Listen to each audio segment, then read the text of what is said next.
On the way back from Lewis's funeral, my mom told me to start packing. She waited until the day before we left to tell Edie. I'm not sure if she wanted to make it easier or harder.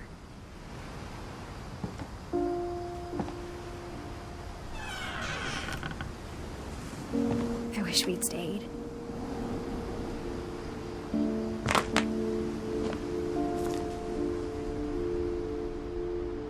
But I understand why we left.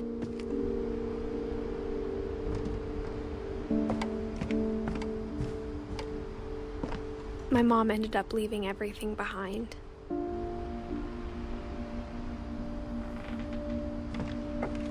What happened that night had been coming for a long time. Maybe it should have come sooner.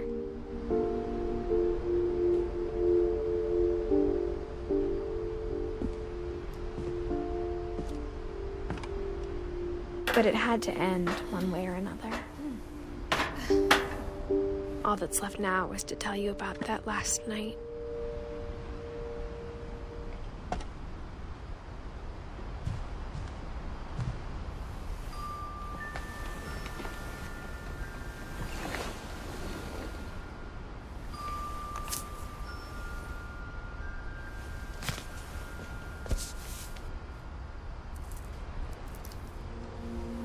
That whole last day, Edie just watched us pack and didn't say a word. Until supper, when she raised her glass and said, "To our final night together, and all our final nights apart." Grandma, you know what I said about alcohol. Some of your medications are very Edith, specific. I left a present for you in the hallway. Why don't you go open it? The grown-ups have to argue now. I'm sorry, you're right. We're all leaving tomorrow. Let's just enjoy our last... I'm not leaving. Edith, you're excused.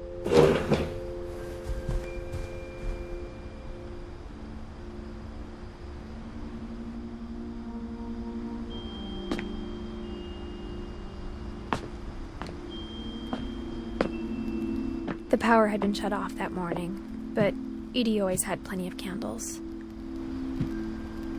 When my mom sealed the library, I don't think she knew about the other entrance. Or that Edie had a key to it.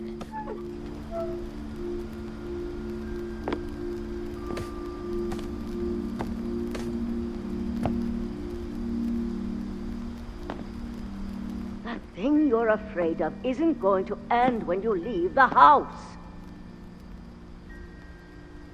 Edith has a right to know these stories.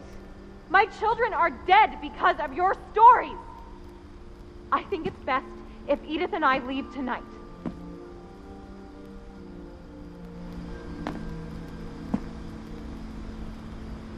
We'll have the nursing home send a van for you in the morning, okay?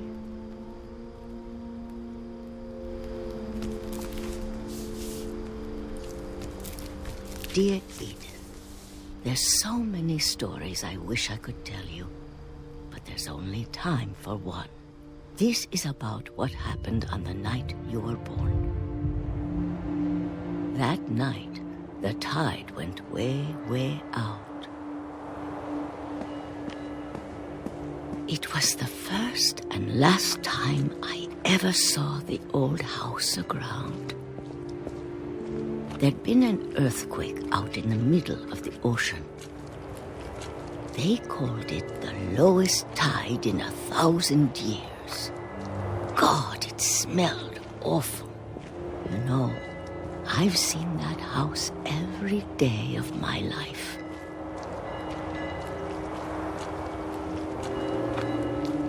But I never thought I'd go back to it. When the fog rolled in, I lost my way.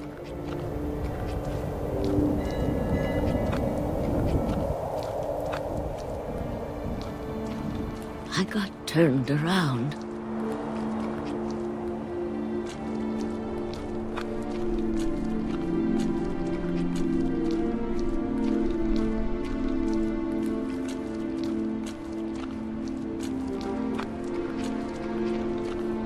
For a while, I wondered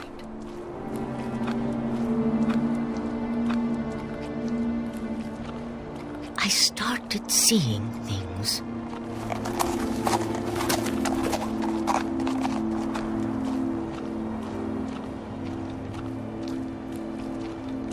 Things I'd forgotten had ever existed.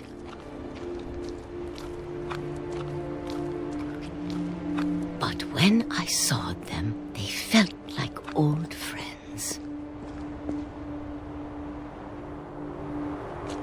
That night, a lot of things came back to me.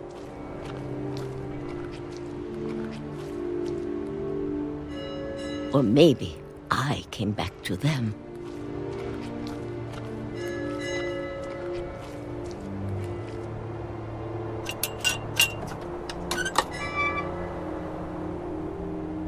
Things I can't explain, but that I need you to try and... Edith, what are you doing in here? It's mine. Edith! Mom, you're gonna rip it! Let go! I kicked and screamed, but Mom dragged me to the car.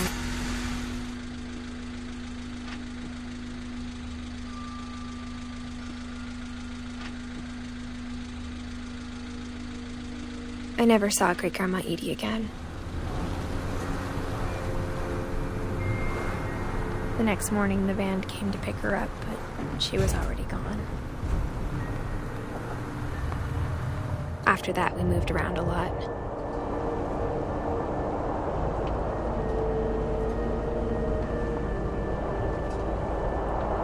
We both tried to make the best of it.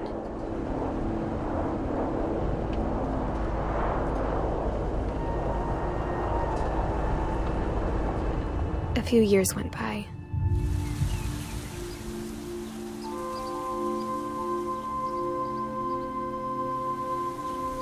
My mom didn't like to talk about it,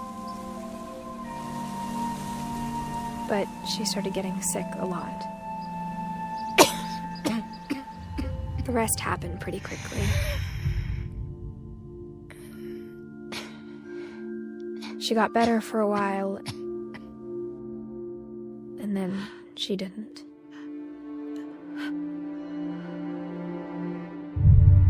And then I was alone. The last finch left alive.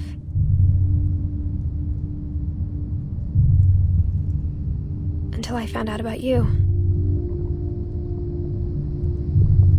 I'm still not sure what to tell you about all this. If we lived forever, maybe we'd have time to understand things. But as it is, I think the best we can do is try to open our eyes. And appreciate how strange and brief all of this is.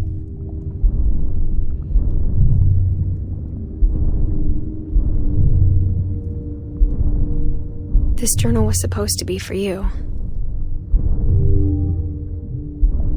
But now I hope you'll never see it. I just want to meet you and tell you all these stories myself. But I guess if you're reading this now, things didn't work out that way.